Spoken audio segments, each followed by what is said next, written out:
बंदा जिससे मैंने पार्टी में मुलाकात की बहुत दिलचस्प, यानी वो बहुत दिलचस्प।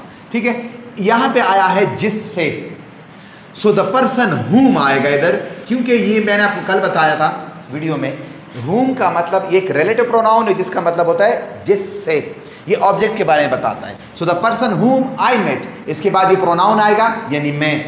हुम I met in the party was interesting, कौन इंटरेस्टिंग था? ये बंदा जिससे मैं मिला। ठीक है, वो तालिब इल्म जिसका बैग चोरी हो गया था रो रहा था। कौन रो रहा था?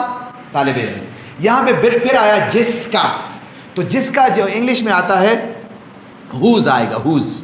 हुज यानी पोजेसिव प्रोनाउन, रिलेटिव प्रोनाउन है जो पोजीशन शो करता है। So the boy whose bag, जिसका बैग वाज स्टोलन, चोरी हो गया था, वाज क्राइंग, रो रहा था। कौन रो रहा था? ये बंदा। बीच में ये क्लॉज है, जिसका बैग हो गया था चोरी। ये फिर बात करेंगे।